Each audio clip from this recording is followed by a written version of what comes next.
mainit na sabaw, hindi lang pampainit ng sikmura. Mainam din itong pantawid gutom sa mga kapos sa budget. Konting rekado at mga pampalasa, dagdagan ng tubig. Sabaw pa lang, ulam na.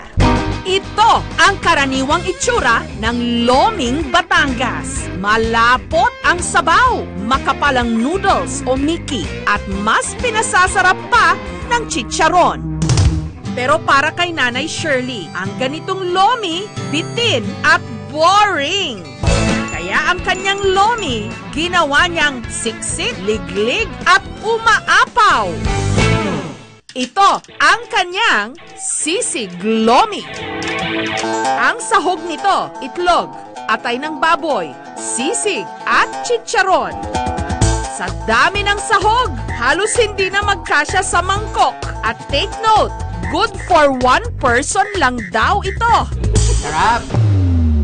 Para sa mga hindi pa rin dito solve, meron pang lomi overload. Ang sahog naman ito, chicharon, atay, itlog, siomay, shanghai, kikiam at sisig. Sa halagang 65 pesos. Kwento ni Nanay Shirley, nito lang nakaraang taon, itinayo niya ang Kinaimus Lomi. Yan lomi na yan, ginawa namin ng special, super special gayaan at yung tinatawag nilang overload. Yun ang pinaka-special namin. Saka pa namin naisipan yung lomi, yung sisig lomi. Pero kahit bago at maliit lang ang kanyang pwesto, dinarayo na ito ngayon. Naisipan namin na gumawa kami ng sisig kung magkiklik. Tinikman namin, inano namin, sinubukan namin gawin. Ang binabalik-balikan daw, sisig lomi at combo lomi. Sa paggawa ng sisig lomi, pinakuluan muna ang kaldo o sabaw, inilagay ang noodles. Binating itlog. Idinagdag ang cassava flour na may tubig pampalapot.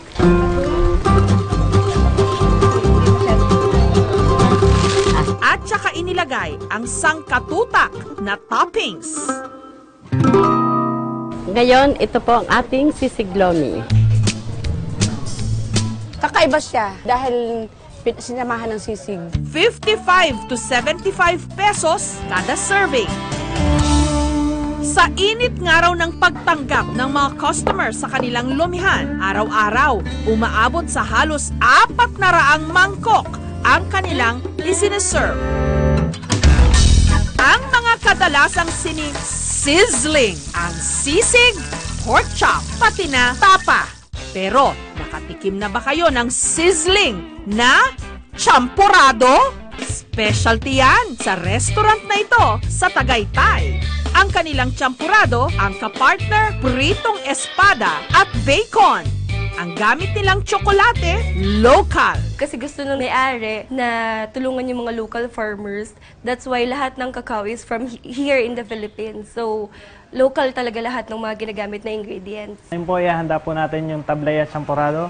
Pinakuluan ang dalawang klase ng tsokolate. Ang gamit na bigas nagmula pa sa Mountain Province. Nilagyan ng condensed at evaporated milk. Naluto, inilagay sa mainit na clay pot. At saka inilagay ang toppings na bacon at espada sa halagang 250 pesos kada bowl. Bagay yung bacon dun sa champurado dahil yung kakao, yung rice na ginagamit nila, ibang-iba sa champurado na tikman ko. Isa naman sa mga paboritong pampainit ng mga Cebuano tuwing malamig ang panahon, sabaw na may sahog na lamang loob katulad ng inagos, ng pasil sa Cebu. Ang pangunahin nitong sahog, baga at bituka ng baboy. At ang tanging naghahain na lang daw nito ngayon sa buong bayan ng Pasil, si Nanay Lenny. 10 years old pa lang ako, marunong na akong magluto. Kasi yan ang binubuhay ng nanay ko sa amin. Isalang natin ang bitoka at saka pakuluin hanggang lumambot. Pinakuluan muna ang mga laman loob ng baboy hanggang lumambot. Ito po ang bitoka at saka baga ng baboy. Kadadarin natin ng pino bago natin isalang sa kaldero. Iginisa ang bawang, sibuyas, kamatis. Idinagdag ang kamyas, siling haba, at laman loob. Dinagdagan ng tubig, pinakuluan ng 10 minuto.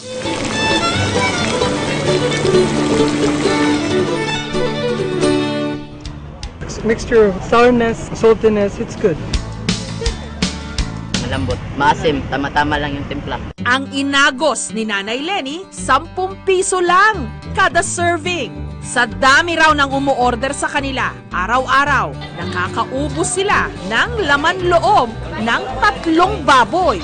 Sa negosyong ito, kumukuha si Nanay Lenny ng pantustos sa araw-araw nilang pangangailangan at pampaaral din sa kanyang mga anak. Tuwing gabi lang niya ito'y tinitinda sa maliit na pwestong ito. Gawing pulutan or iulamin, okay. Dito pa rin sa Cebu, meron silang sariling version ng soup number 5, ang lansiao. Ang pangunahin nitong sangkap, ang sex organ ng baka. At ang isa sa mga dinarayo ng mga nais makatikim nito, ang restaurant ni na Mary Ann. We came up with that because we saw sa mga stool na ang dami talang kumakain, lalo na yung mga lalaki. Naggisa ng bawang at sibuyas. Nilagyan din ito ng tomato sauce. Inilagay ang sabaw pati na ang organs.